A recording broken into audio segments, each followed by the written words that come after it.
ഗാസയിൽ ഇസ്രയേൽ ആക്രമണം തുടരുന്നു. മധ്യ ഗാസയിലെ സ്കൂളിന് നേരെ ഇന്നലെയുണ്ടായ വ്യോമാക്രമണത്തിൽ 12 പേർ കൊല്ലപ്പെട്ടു. ഇവിടെ പാർപ്പിച്ചിരുന്ന അഭയാർത്ഥികളാണ് കൊല്ലപ്പെട്ടതെന്ന് ഹമാസ് വക്താവ് അറിയിച്ചു. ഗാസ സിറ്റിയിൽ പുലർച്ചെയുണ്ടായ 4 ആക്രമണങ്ങളിൽ 17 പേർ കൊല്ലപ്പെടുകയും 50 പേർക്ക് പരിക്കേൽക്കുകയും ചെയ്തതായി റിപ്പോർട്ടുണ്ട്. നഗരത്തിന്റെ വ്യത്യസ്ത പ്രദേശങ്ങളിലുള്ള 4 വീടുകൾക്ക് നേരെയായിരുന്നു ആക്രമണം. ഇസ്രായേൽ കനത്ത വ്യോമാക്രമണം നടത്തുന്ന സാഹചര്യത്തിലും വെടിനിർത്തൽ ചർച്ചയിൽ നിന്ന് പിന്മാറിയിട്ടില്ലെന്ന് ഹമാസിന്റെ വക്താവ് അറിയിച്ചു.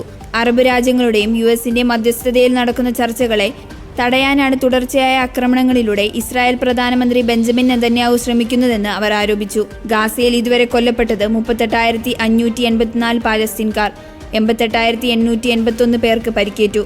അതേസമയം തെക്കൻ ഗാസയിൽ ഖാൻ യൂനിസിൽ ഇസ്രായേൽ നടത്തിയ വ്യോമാക്രമണത്തിൽ 90 പേർ കൊല്ലപ്പെട്ടു, 300 പേർക്ക് പരിക്കേറ്റു.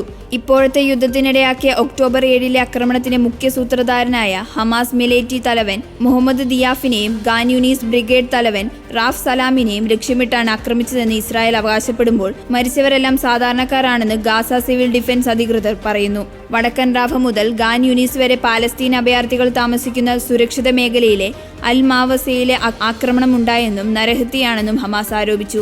ആക്രമണത്തിൽ അഭയാർത്ഥികൾ താമസിച്ചിരുന്ന കൂടാരങ്ങൾ തകർന്നു.